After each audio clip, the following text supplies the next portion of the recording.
l'installation de ces bébés, mais nous sommes déjà tous debout. C'est une bonne chose. Amen.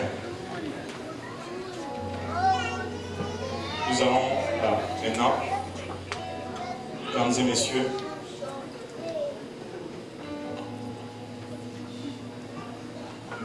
accueillir la mariée.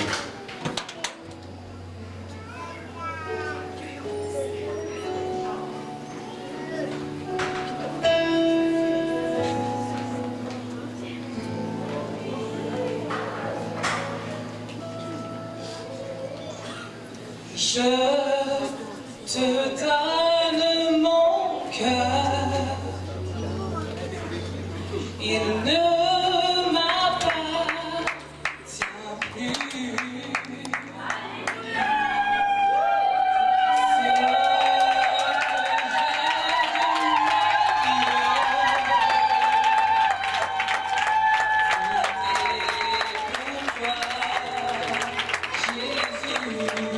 ma vie. C'était pour toi, Jésus.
plaît, on va bien s'asseoir.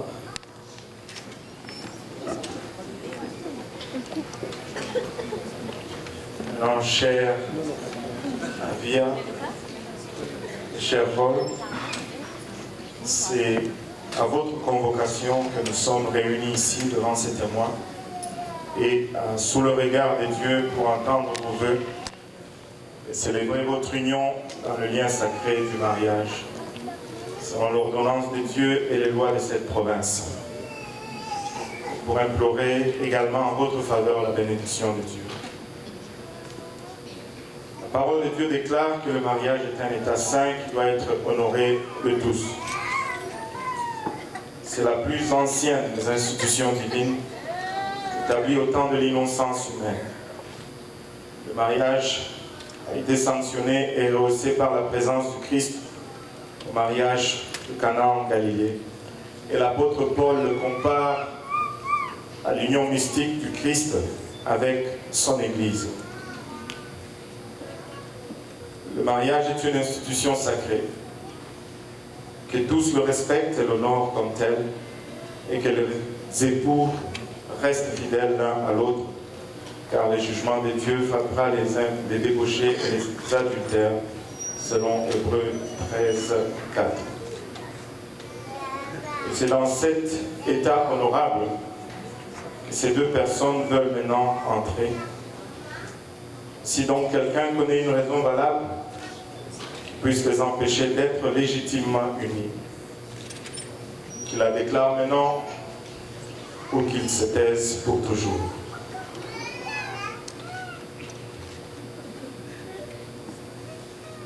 Amen. Qui donc donne cette femme en mariage à cet homme? Moi, son père, en Gourouin, au Nanga, lui, Marie-Claire.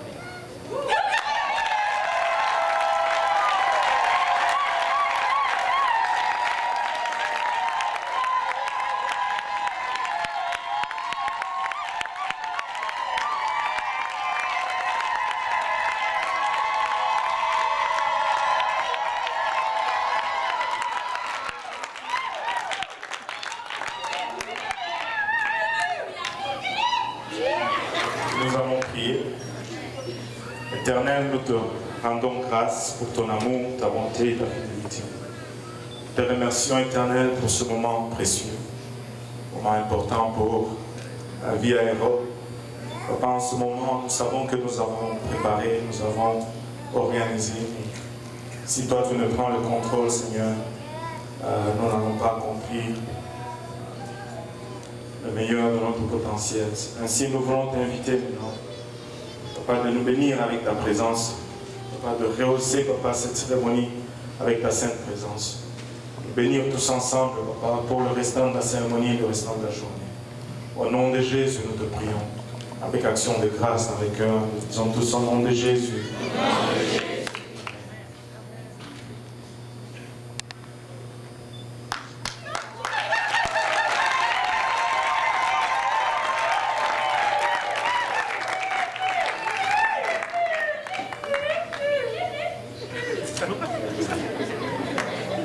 Gloire à Dieu tout le monde. Gloire à Dieu.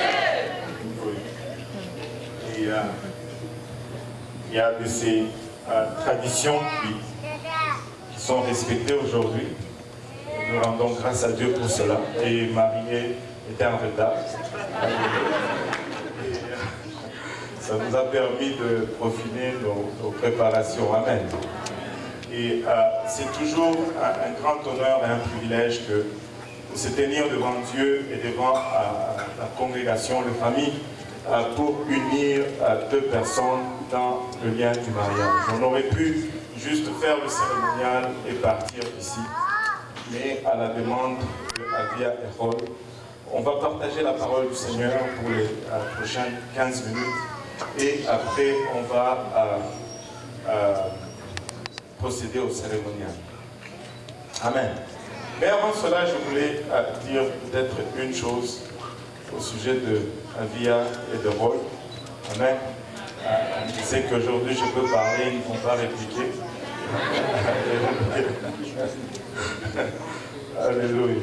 Et si je devais pointer un moment où j'ai vu la sœur Avia très troublée, très préoccupée, très inquiète, je pense que j'irai à un moment, un jour où elle sait, un jour où le Gabon était en tumulte et papa était sorti. Papa, on devait calmer votre fille, elle vous aime beaucoup. Elle était très inquiète, elle appelait, elle envoyait des textos. Papa est sorti. Il dit, sœur Abby, on va prier, il va rentrer. Amen. Heureusement que papa est rentré.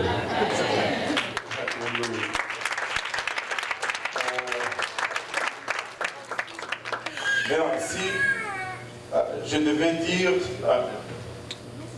pointer un moment où je l'ai vu le plus joyeuse, le plus contente, je peux être à côté, mais je pense que je ne l'ai jamais vu aussi contente qu'aujourd'hui.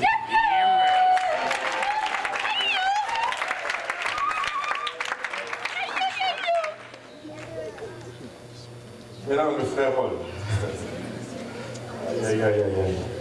Si je devais dire un jour où il était inquiet, où il était à terre, où il était abattu, et c'est, je pense, le jour où il a été engagé chez Hydro-Québec. Ça devrait être le jour le plus heureux pour n'importe quelle femme, mais cela signifiait un bouleversement total pour ce plan de mariage. Et il était stressé, il était dépassé. Je pense qu'on est resté tard le soir, et c'était ce jour-là. Et je pense que si je devais dire le jour où je l'ai vu le plus content,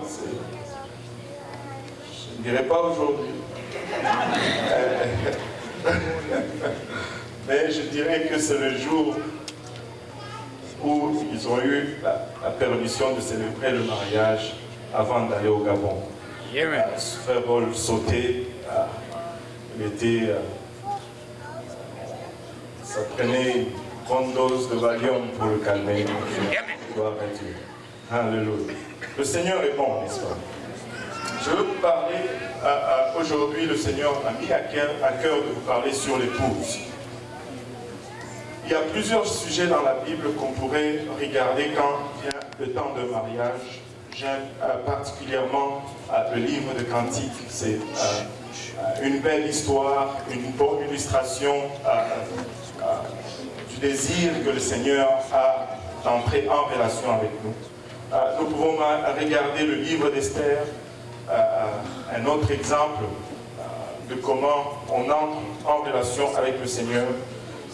Mais aujourd'hui, le Seigneur m'a amené dans quelques versets. D'abord, comme on l'a mentionné à l'ouverture, le mariage est la plus ancienne des institutions. Avant qu'il n'y ait l'Église, il y a eu un mariage. Tout de suite après avoir créé l'homme, je pense que le deuxième événement dans l'histoire de l'humanité, c'était son mariage. Le mariage est l'institution qui exemplifie le mieux ce que notre Créateur désire comme relation avec sa création. Je vais juste établir un principe, et à base de ce principe, on va regarder quelques versets. Le principe utilisé se trouve dans le livre de Romains, chapitre 1, versets 18 à 20. La Bible nous dit: la colère de Dieu se révèle du ciel contre toute impiété et toute injustice des hommes qui retiennent injustement la vérité captive. Verset 19 nous dit: car ce qu'on peut connaître de Dieu est manifeste pour eux, Dieu le leur ayant fait connaître. En effet, verset 20, la perfection invisible de Dieu, sa puissance éternelle et sa divinité se voient comme à l'œil depuis la création du monde. Quand on les considère dans ses ouvrages, ils sont donc inexcusables. En fait, le principe établi ici, c'est que tout ce qu'on peut connaître de Dieu, tout ce qui est spirituel, peut être connu quand on observe la création. La création est l'interface le plus puissant que Dieu ait établi pour nous permettre de le connaître d'abord qui il est et de connaître comment entrer dans cette relation avec lui. Et comme je l'ai mentionné déjà au début, il y a plusieurs exemples, plusieurs passages qui exemplifient le mariage comme étant le type de relation que Dieu désire avoir avec nous. Par exemple, 1 Corinthiens 11 nous dit « Soyez mes imitateurs comme je le suis moi-même de Christ. Je vous loue de ce que vous vous souvenez de moi à tous égards et de ce que vous retenez mes instructions telles que je vous les ai données. » Au verset 3, l'apôtre Paul dit « Je veux cependant que vous sachiez que Christ est le chef de tout homme, que l'homme est le chef de la femme et que Dieu est le chef de Christ. » Il établit par là l'ordre qui doit prévaloir dans une famille ou dans un mariage. Dans le livre d'Éphésiens, on va revenir tout à l'heure à ce passage dans Éphésiens 5. 25-28 nous dit « Marie, aimez vos femmes comme Christ a aimé l'Église et s'est livré lui-même pour elle, afin de la sanctifier par la parole, après l'avoir purifiée par le baptême d'eau, afin de faire paraître devant lui cette Église glorieuse, sans tache, ni ride, ni rien de semblable, mais sainte et irrépréhensible. C'est ainsi que les maris doivent aimer leur femme comme leur propre corps. Et celui qui aime sa femme s'aime lui-même. » Et plusieurs passages exemplifient ou typifient le mariage par rapport à notre relation avec Dieu. Et le mariage, c'est vraiment l'interface qui nous permet de décoder et d'apprendre cette relation que nous sommes appelés à vivre avec notre Créateur. Maintenant, cette relation a pris naissance dans le jardin d'Éden et elle a été brisée. Et nous allons retourner au jardin d'Éden, au tout premier mariage, et tirer quelques leçons de la Genèse, chapitre 2, verset 18. La Bible nous dit, l'Éternel Dieu dit, il n'est pas bon que l'homme soit seul, je lui ferai une aide semblable à lui. Ce n'est pas bon pour un homme d'être seul. Amen. Il dit, je lui ferai une aide semblable. Non, une servante semblable. Amen. Alléluia. Et la Bible nous dit, l'Éternel Dieu forma de la terre tous les animaux des champs et tous les oiseaux du ciel. Et il le fit venir vers l'homme pour voir comment il les appellerait. Et afin que tout être vivant portât le nom que lui donnerait l'homme. Et l'homme donna des noms à tous les bétails, aux oiseaux du ciel et à tous les animaux des champs. Mais pour l'homme, il ne trouva point d'aide semblable à lui. Je vais faire une petite pause là pour juste établir ce fait. Dans le monde, on dit que le chien, c'est le meilleur ami de l'homme. Moi, je ne suis pas sûr de cela. C'est quand on lui a amené tous les animaux, il a dit, ça ne marche pas. Ça ne marche pas. Il les a tous nommés. On a amené le chien, il a dit chien. Lion, il a dit lion. Enfin, espérons qu'il parlait en français. Et éventuellement, il n'y avait aucun d'entre eux à qui il s'attachait vraiment. Alors, Dieu voyant que les animaux, ça n'a pas marché, au verset 21, la Bible nous dit, alors l'Éternel Dieu fit tomber un profond sommeil sur l'homme qui s'endort. Il prit une de ses côtes et referma la chair à sa place. Il a fait tomber un profond sommeil sur l'homme. Nous pouvons interpréter cela de plusieurs manières. Hein? Peut-être que Dieu ne voulait pas qu'il dérange le travail qu'il faisait. Il a endormi. Peut-être que Dieu ne voulait pas qu'il s'échappe. Alors il a endormi. On peut interpréter cela de plusieurs manières. Mais est-il qu'il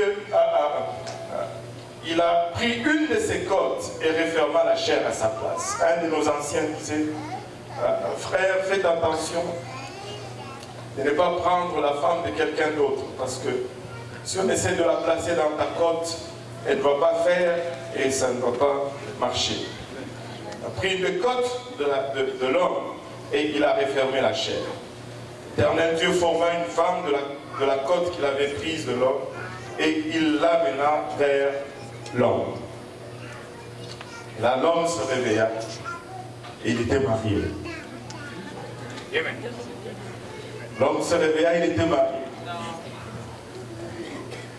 D'ici quelques jours, le frère Paul va se réveiller, il va être marié.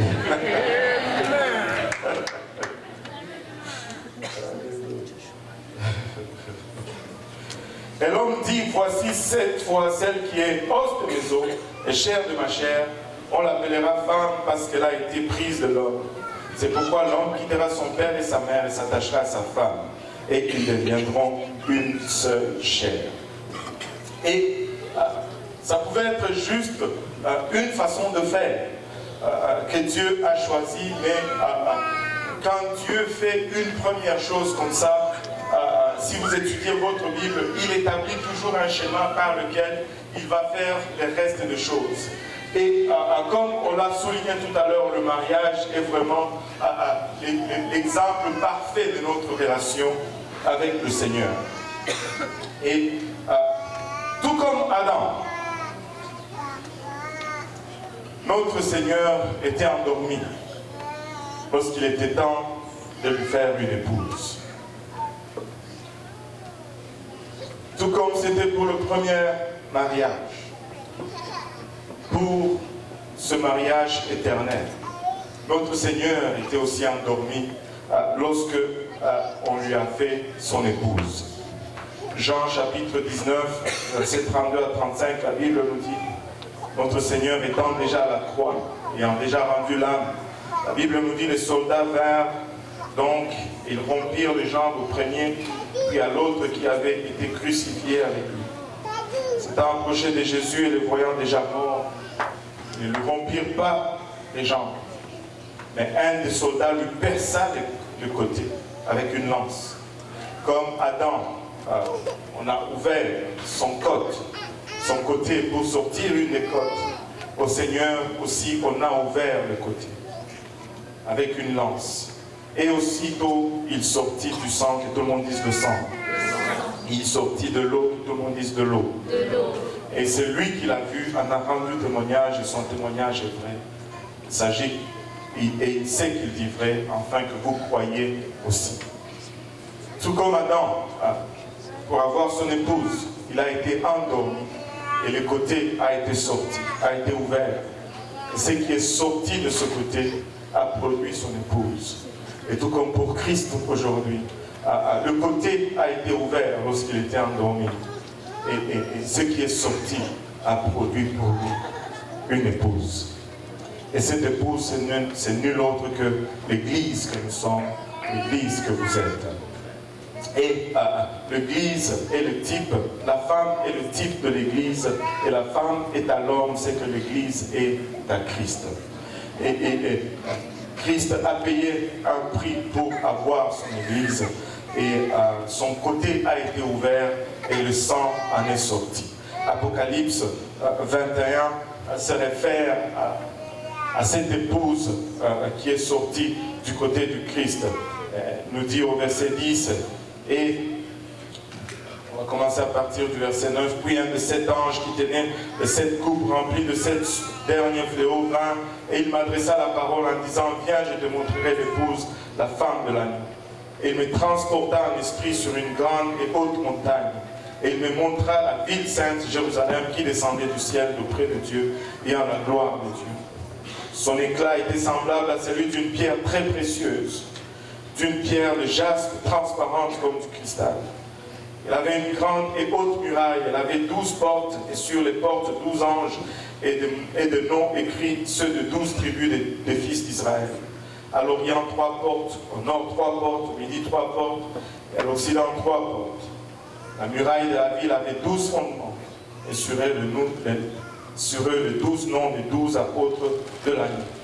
Au verset 27, il n'entrera chez elle rien de souillé, ni personne qui se livre à l'abomination et au mensonge. Il n'entrera que ceux qui sont écrits dans le livre de vie de l'agneau. Et Apocalypse 19 se réfère également à cette ville sainte comme étant l'épouse de Christ. Mais en regardant cette ville sainte, ce n'est pas la ville sainte en tant que telle qui est l'épouse du Christ, mais ceux qui habitent cette ville sainte qui est plutôt l'épouse de Christ. Et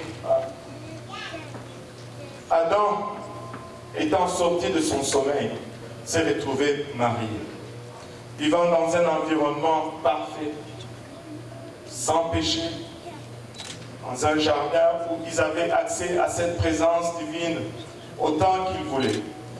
Le séducteur est rentré dans le jardin, parlait à Adam, plutôt il parlait à Ève.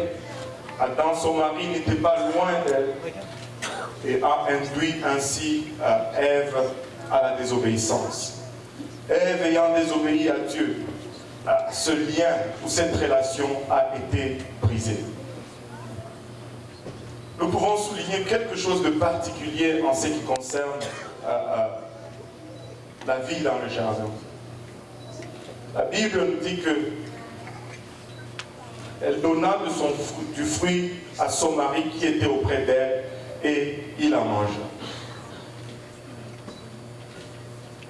C'est étrange, cette scène, de voir le diable en train de dire le contraire de ce que Dieu avait dit à la femme. Et c'est encore plus étrange de voir dans cette même scène l'homme qui était supposé veiller sur elle, qui était supposé être son protecteur et son défenseur, garder silence et ne dire rien. Et lorsque finalement Ève se tourne vers lui, elle lui tend ce fruit, Adam accepte le fruit, il mange et les deux ont été ainsi chassés du jardin. Nous pouvons regarder aussi à cet acte de plusieurs façons et nous pouvons vraiment nous interpeller là-dessus pour essayer de comprendre qu'est-ce qui s'est passé exactement dans la tête d'Adam en ce moment-là. Il était l'homme, il était le garant du jardin. Dieu lui ayant dit protège le jardin et cultive-le. Il a failli à sa tâche lorsque le diable était déjà dans le jardin. Mais néanmoins, quand le diable conversait avec son épouse, il a gardé silence. Encore plus étrangement, lorsque Ève lui a tendu le fruit, il a mangé le fruit sans rien dire. Des fois, tu attends dans la chrétienté dire ceci, que lorsque nous serions au ciel, nous allons vraiment demander à Ève pourquoi elle a mangé du fruit du jardin. C'est de sa faute si nous sommes en train de vivre ce que nous vivons. Mais permettez-moi de vous dire que Adam aurait dû intervenir, il était là, mais il n'a rien dit. Nous pouvons voir le fait qu'il ait mangé du fruit comme un acte d'amour. J'ai entendu cette explication être donnée, que Adam ne voulait pas que sa femme meure seule. Et il a voulu mourir avec elle. Il ne voulait pas que sa femme soit chassée du jardin seule. Et il a mangé le fruit pour être chassé avec elle. Tu es mort, je veux mourir avec toi.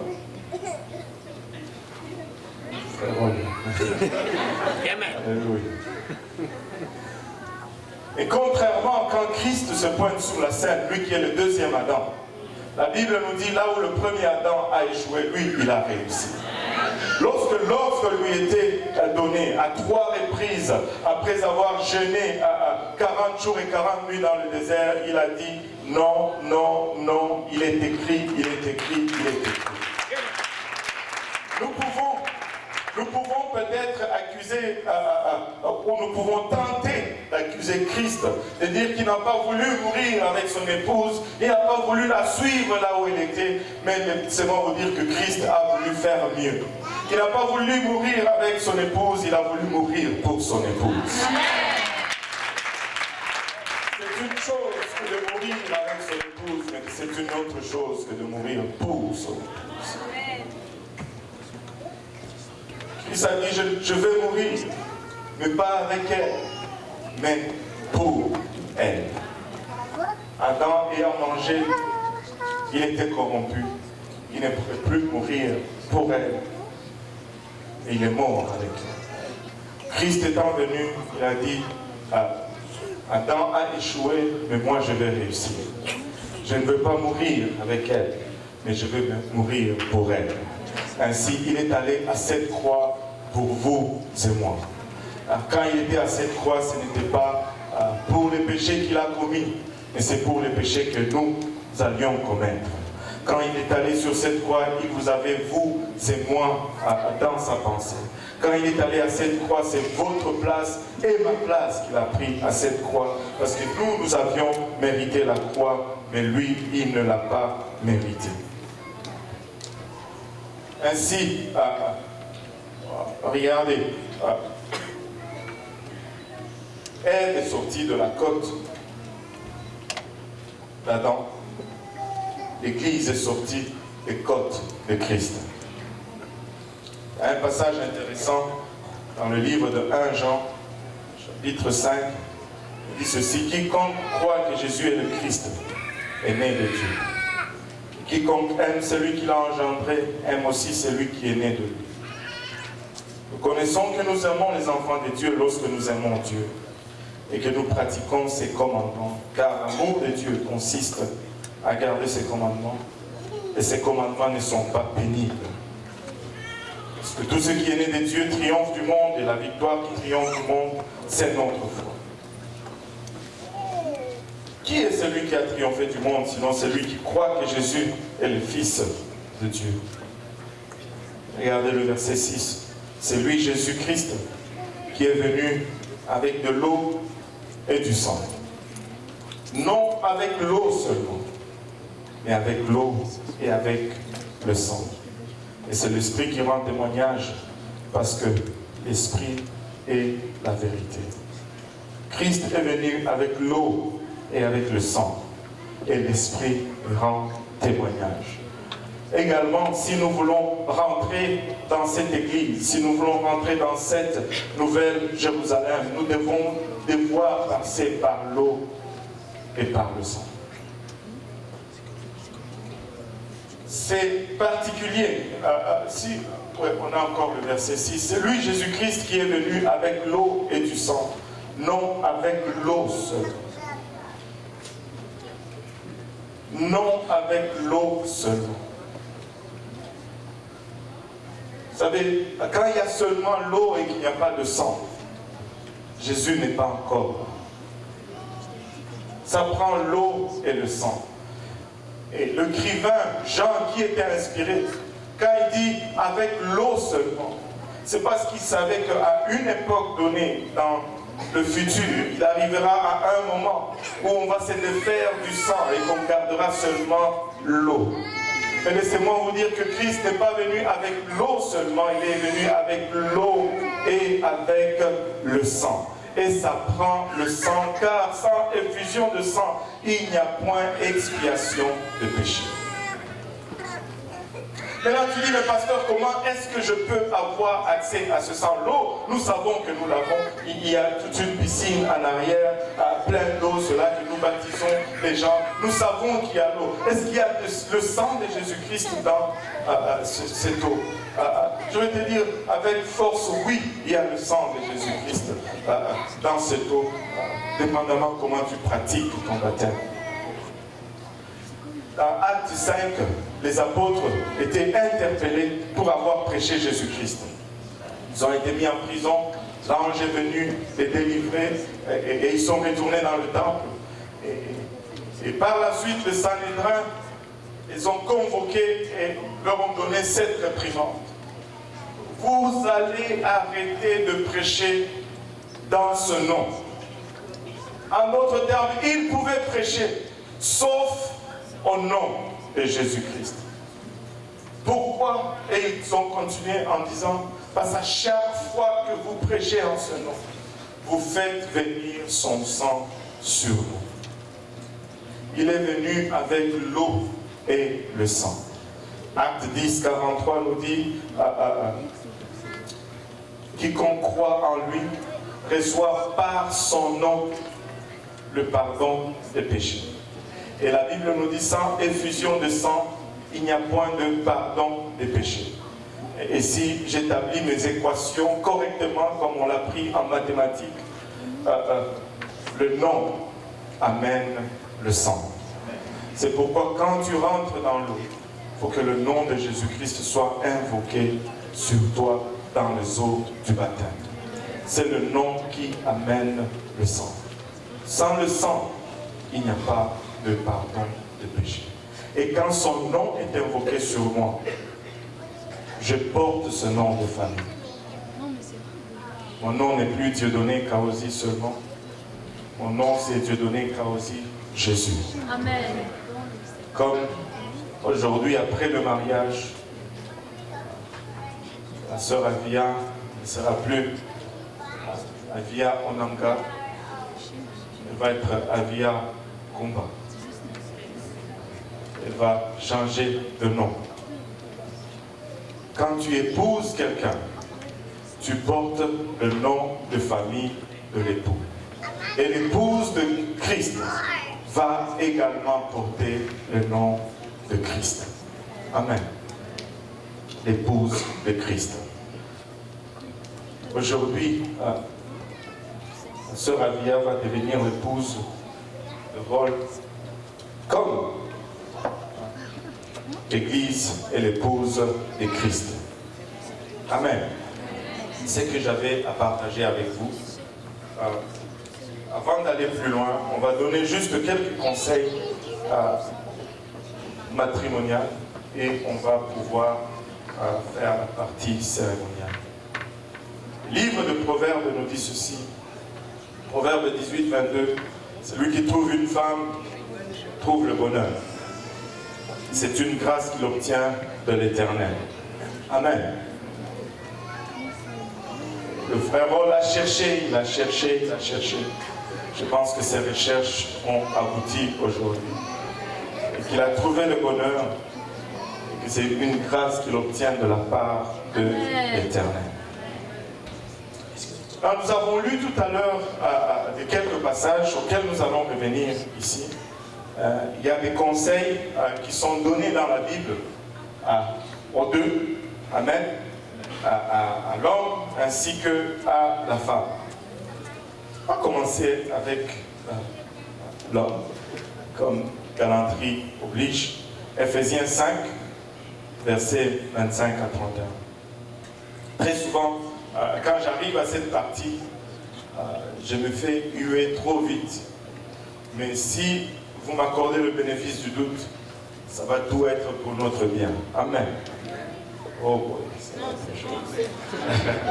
Ephésiens 5, verset 25 à 31, la Bible nous dit, Marie ou rôle, aimez vos femmes comme Christ a aimé l'Église et s'est livré lui-même pour elle.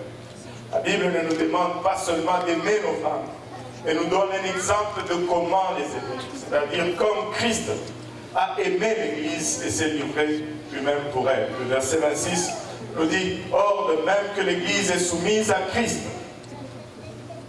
les femmes aussi doivent l'être à leur mari en certaines choses. En toutes choses. Dans la majorité des choses. En toutes. Ça dit en toutes choses. Et que les hommes disent Amen.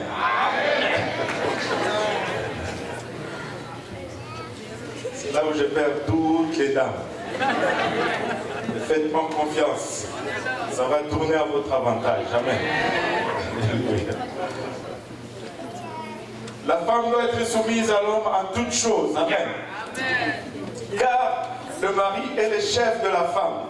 Il y a certains hommes qui mettent un point là. Il n'y a pas un point, il y a une virgule. Ils disent car le mari est le chef de la femme. Point final. Arrête ta lecture. Non, car le mari est le chef de la femme.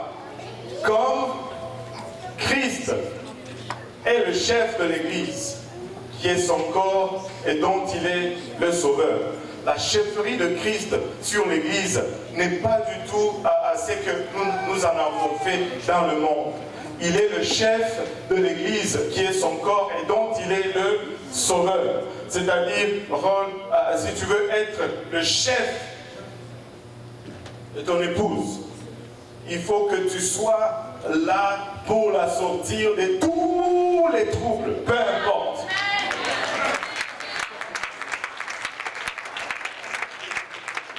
Parce que Christ nous a sauvés de tout. Amen.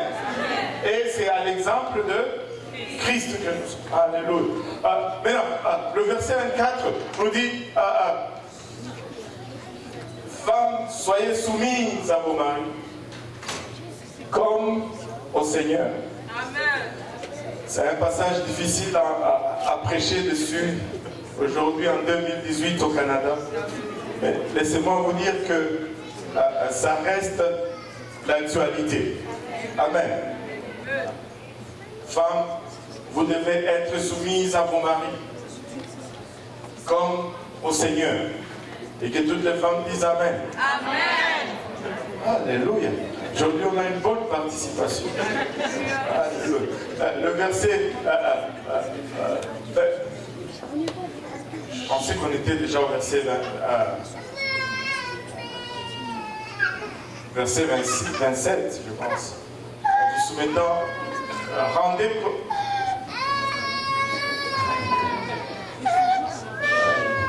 Quelqu'un qui va avoir son 4%. Donc, verset 27.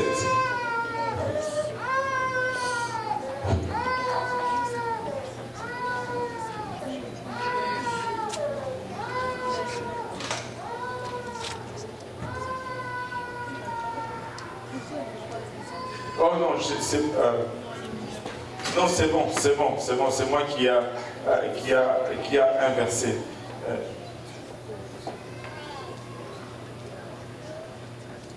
La Bible nous dit, c'est ainsi que le mari doit aimer sa femme, comme son propre corps, car celui qui aime sa femme sert lui-même. Car jamais personne n'a haï sa propre chair, mais il la nourrit en prenant soin comme Christ le fait pour l'Église. Maintenant, on va se tourner vers la sœur Avila. On va aller à Éphésiens 22, Éphésiens 5, 22. Et femmes,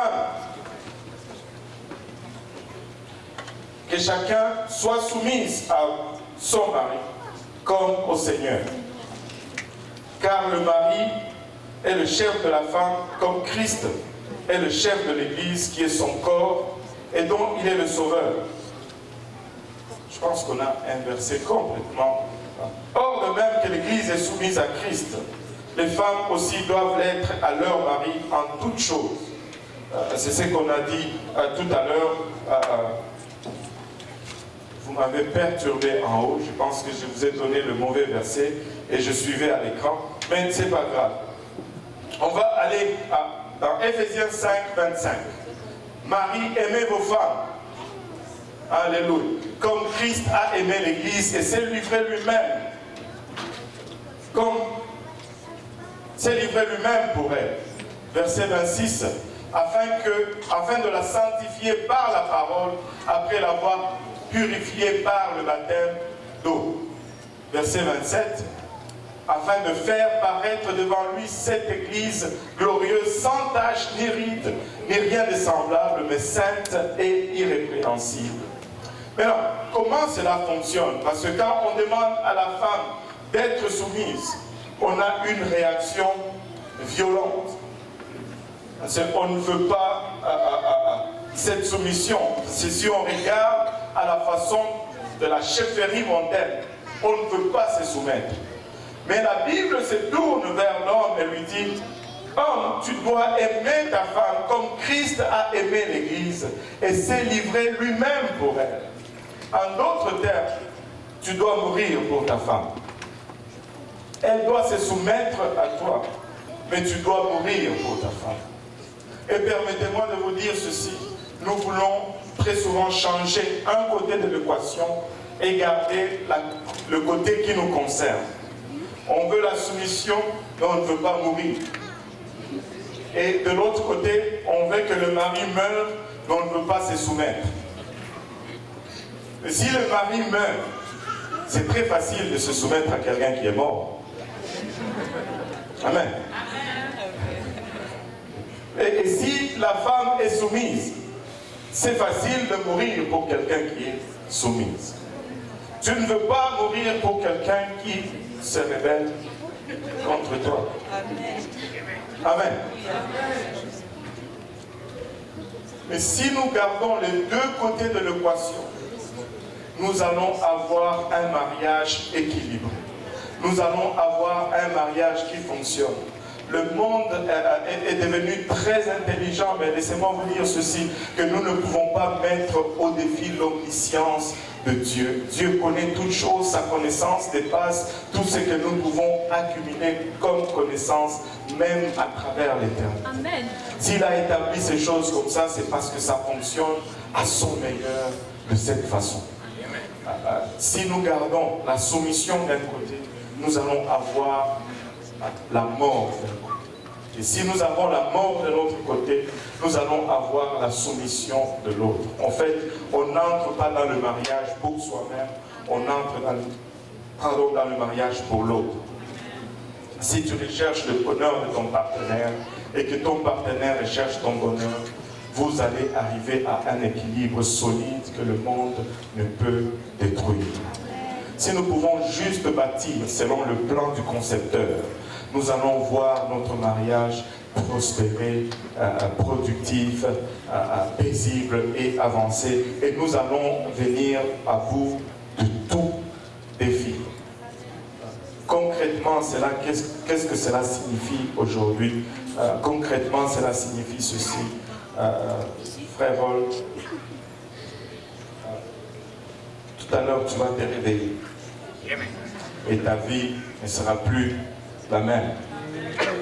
Et mon pasteur dit toujours ceci, c'est que tout à l'heure sur le mondial, je ne sais pas si le Gabon est à la Coupe du Monde, non. Même si le Gabon était à la Coupe du Monde et que le Gabon jouait contre le Brésil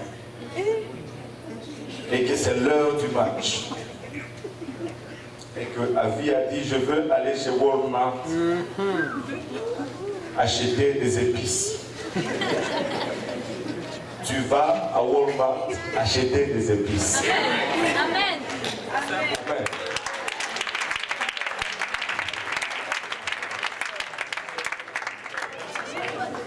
Avez-vous remarqué que les deux conseils étaient différents par rapport à l'homme ou à la femme? Dieu dit à la femme, aimez votre mari. Plutôt dit à l'homme, aimez votre épouse. Et Dieu dit à la femme, soyez soumise à votre mari. Ce n'est pas que la femme n'aime pas. Si elle n'aimait pas, on n'allait pas être ici. Amen.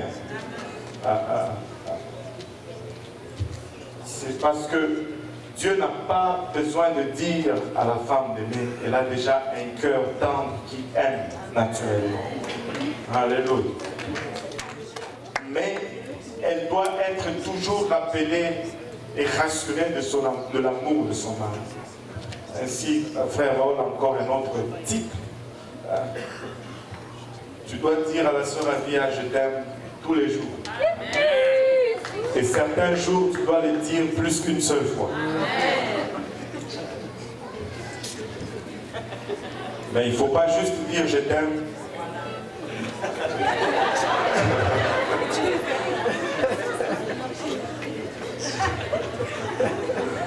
Il ne faut pas dire juste je t'aime. Il faut le signifier. Amen. Parce que si tu veux juste dire des mots, elle va savoir. C'est juste des mots. Amen. Sœur Avia, il est maintenant la tête. Ah, ça, il n'y a pas d'amen. Ils sont partis tous mes amens. Il y a toujours une espèce de favoritisme quand on arrive à ce temps.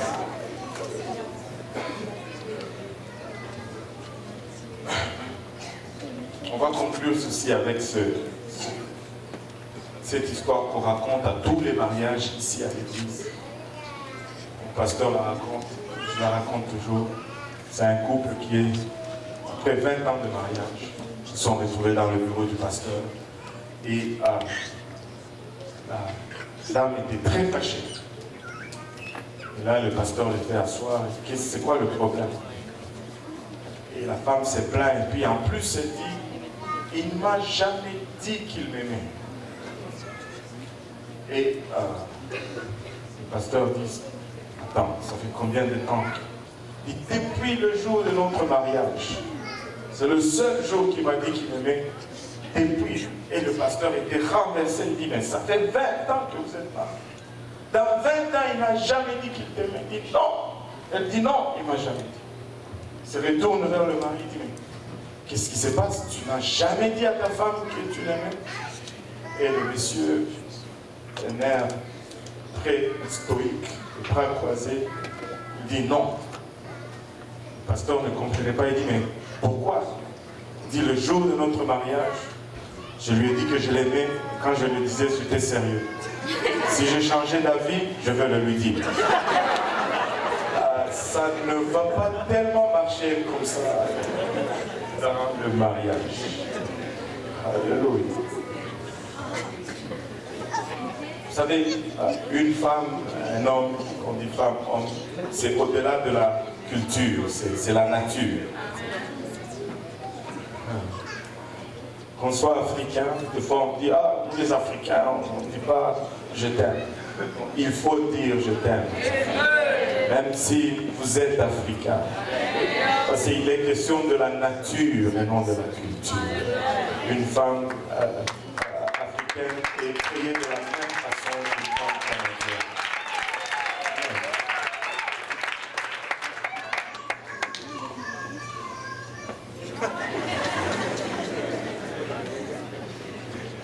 Une maman qui a entraîné sa fille. On va prier, on va demander au couple de venir en avant et on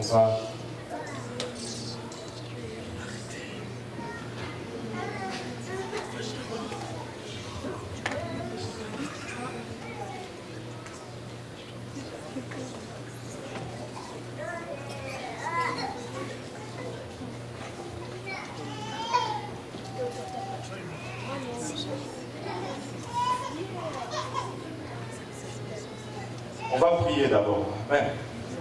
Alléluia. Élevons nos voix vers le Seigneur. Papa, nous te rendons grâce pour ton amour, ta bonté, ta fidélité. Nous te remercions encore une fois pour le privilège que nous avons de venir non seulement devant les témoins ici présents, mais venir également devant ton trône, Seigneur, par les bras de la foi. Présenter à Via et Rôle, Papa, alors qu'ils vont s'unir dans le lien saint et sacré du mariage. Prions, Papa, que tu nous bénisses tous ensemble, que tu sanctionnes encore une fois, Papa, ce qui va être fait ensemble. Selon ta promesse, Papa, ce que nous lions ici sur terre sera lié aussi dans les cieux. Papa, bénis-nous maintenant pour la suite de cette cérémonie. Au nom de Jésus. Amen. Nous allons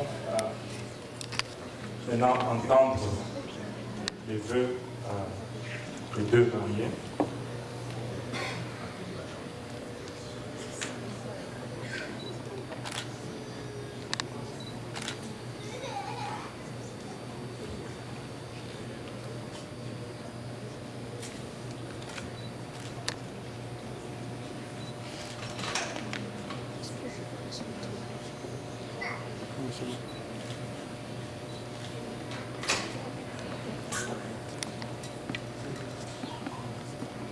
Il faut que tu vas déplacer ça.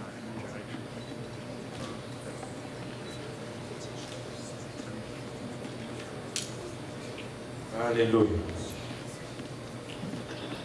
On va d'abord procéder aux questions et nous allons commencer avec le frère Rôle. Veux-tu, Rôle Erdir Kumba, prendre cette femme pour ton épouse afin de vivre avec elle selon l'ordonnance de Dieu dans l'état saint du mariage. Veux-tu l'aimer, la consoler, l'honorer et lui demeurer attaché dans la maladie et la santé, en renonçant à tout autre, te gardant seulement pour elle? Oui, je le veux.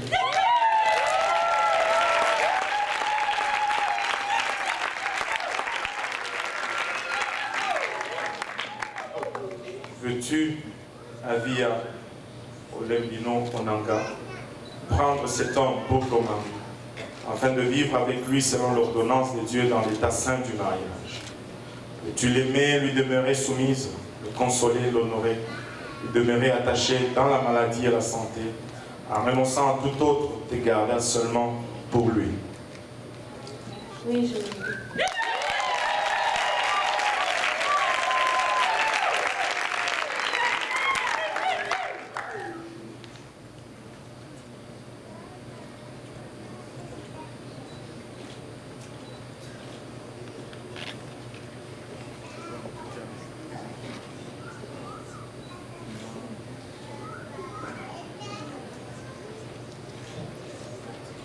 Moi, Rol Herbier Kumba,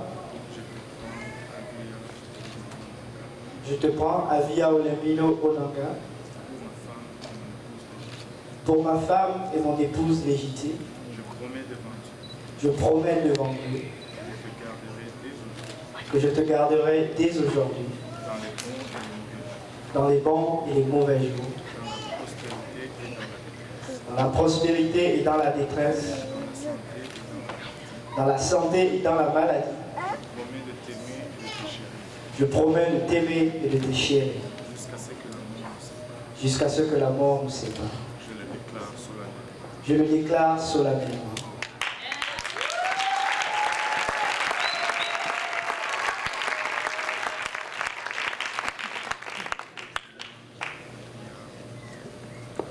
Moi, Avia Olembino Onanga,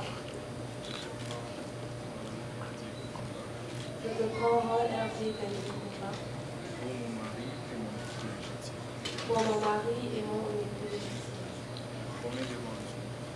Je promets devant Dieu que je te garderai dès aujourd'hui dans les bons et dans les mauvais jours,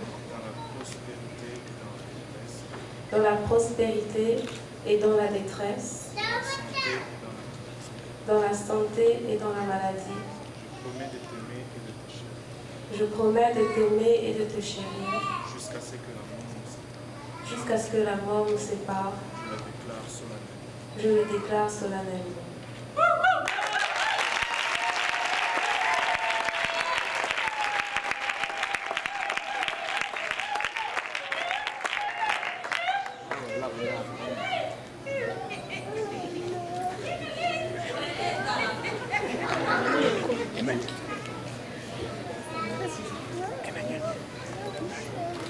Maintenant, le temps que toi, Rol Herdier 15 Kumba, le temps que toi, Avia Olembino Onanga, avez consenti ensemble à vous unir en mariage, sous le regard de Dieu et en présence de ses témoins, avez confirmé en vous joignant les mains et en prononçant les vœux. Maintenant donc, au nom du Seigneur Jésus-Christ, je vous déclare mari et femme.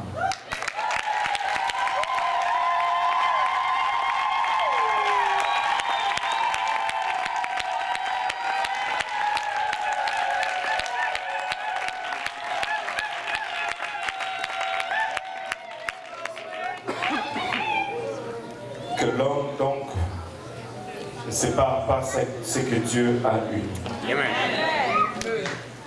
Ne permettez à aucune intention, ne permettez à aucune pensée, ne permettez à aucun acte humain de vous séparer.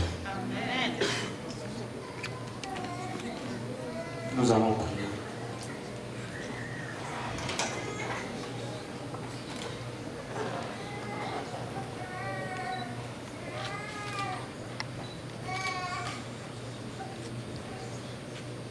Si la congrégation peut s'élever, on va invoquer la bénédiction de Dieu sur la Alléluia, Seigneur Jésus. Merci Seigneur. Papa, nous te rendons grâce éternelle. Encore une fois pour ton amour, ta bonté, Papa, ta fidélité. Papa, le privilège que tu nous accordes aujourd'hui d'amener, Papa, ce couple précieux devant ton trône, Papa, nous ne voulons pas le prendre pour acquis, Seigneur. Nous venons nous appuyer entièrement sur toi, Seigneur Jésus. Papa, alors que nous le remettons entre tes saints bras, nous prions, Seigneur, que tu les couvres, Papa, de ton ombre. Papa, que ta main repose sur eux, Seigneur. Que ton mur de feu se dresse autour d'eux, Papa, repoussant toute, Papa, flèche enflammée de l'ennemi, Seigneur. Père, que tu le prospères à tous égards, Seigneur, que tu le rends fécond et que tu le multiplies, Seigneur Jésus-Christ, notre âme. Papa, que tu prospères, Papa, le travail de leurs mains. Ne permets pas à l'ennemi, Papa, de venir et de dévorer, Seigneur. Papa, permets, Papa, qu'ils fassent de toi, Seigneur, le fondement même, Papa, de leur union et de leur demeure, Seigneur. Afin de créer, Papa, autour d'eux un environnement propice, Seigneur. Papa, dans lequel va grandir, Papa, dans la connaissance de qui tu es, Papa. Les enfants dont tu vas les bénir, Seigneur Jésus-Christ. Je prie encore, Seigneur, que tu les prospères à tous égards, Seigneur. Papa, que tu les élargisses, Papa, Ilabachata, spirituellement, financièrement, physiquement, matériellement, socialement, Seigneur. Alléluia, qu'ils soient des reflets de ta gloire, Seigneur Jésus-Christ. Et en les observant, Seigneur, Papa, que plusieurs, Papa, puissent apprendre qui tu es. Et que plusieurs, Papa, puissent être attirés vers toi, Seigneur. Papa, encore une fois, par le bras de la foi, Seigneur, je viens remettre, Papa, à vie à Hérode entre tes saints bras, Seigneur. Je prie que tu leur accordes sagesse, que tu leur accordes onction, que tu leur accordes patience, que tu leur accordes, Papa, direction, Seigneur, que tu leur accordes, Papa, beaucoup d'amour, Papa, dans leur vie, Papa, commun, Seigneur. Au nom de Jésus, je te prie, Seigneur, alors que je le relève encore devant ton trône de gloire, par le bras de la foi. Au nom de Jésus, nous disons tous au nom de Jésus. Au nom de Jésus. Alléluia. Battons nos mains.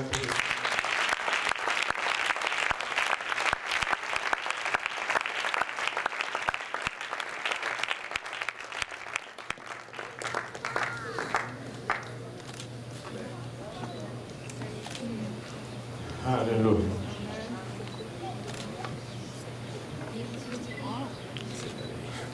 Now nous allons lire le livre d'Exode. C'est le moment tant entendu.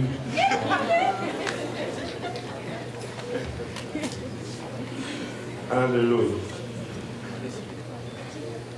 C'est le moment du baiser. Et est-ce que le marié veut bien embrasser la mariée?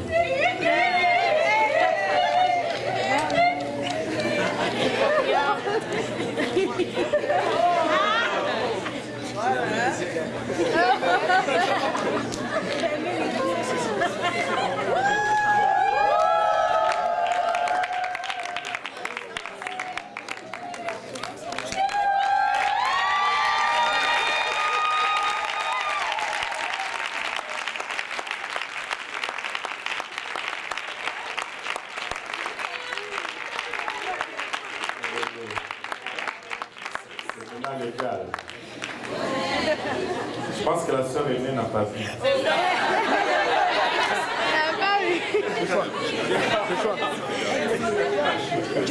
Again. Est-ce que le marié veut bien embrasser?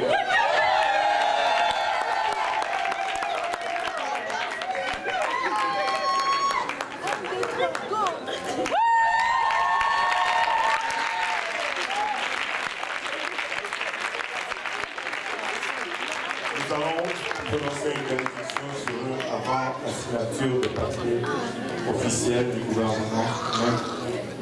Que l'Éternel vous bénisse et qu'il vous garde. L'Éternel fasse luire sa face sur vous, qu'il vous accorde sa grâce. Que l'Éternel tourne sa face vers vous et qu'il vous donne sa paix. Et je prie qu'il vous prospère à tous égards.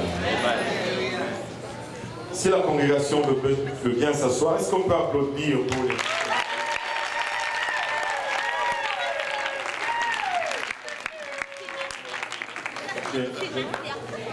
Je pensais qu'on était africains, qu'on faisait beaucoup de bruit.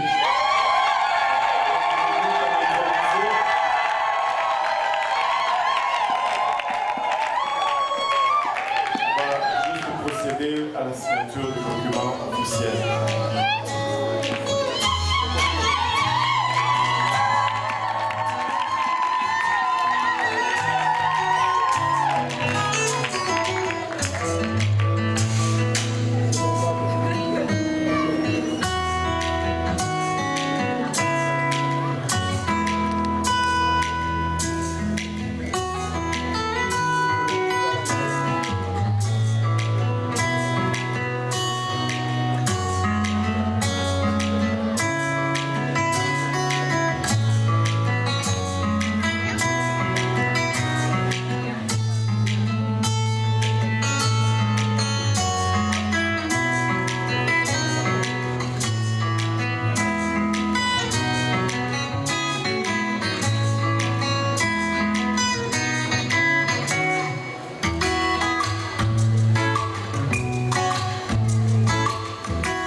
c'est un honneur et un privilège pour moi que de vous introduire, Mesdames et Messieurs Kenzo.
avec Jésus.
que je te rattrape. Je m'en viens. J'assume.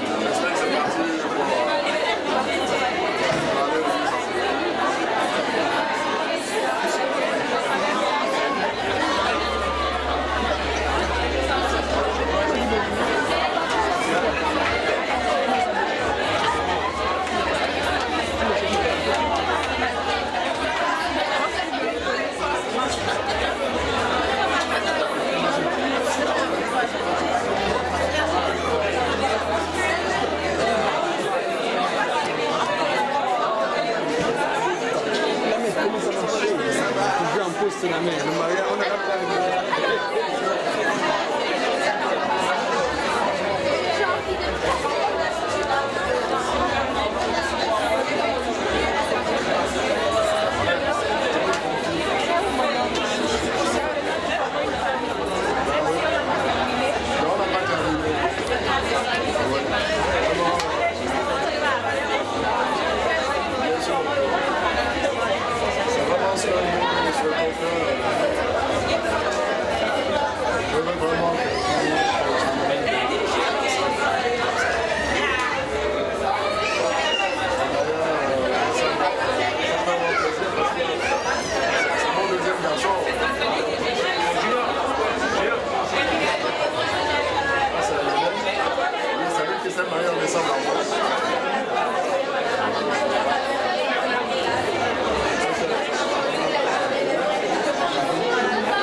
chauffer là-bas.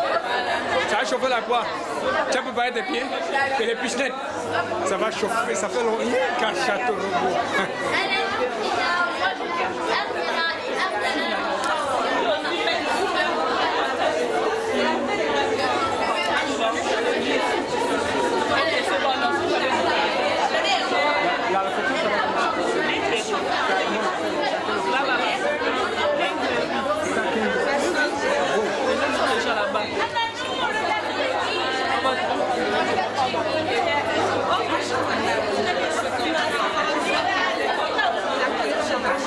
Excusez-moi.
Mesdames, messieurs, je vous laisse sur ces images de mariage qui s'en vont.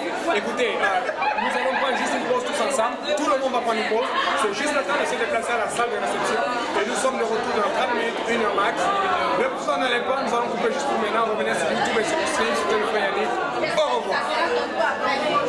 show après. C'est là, on va sortir les pichenettes. On va sortir les pichenettes. Amen.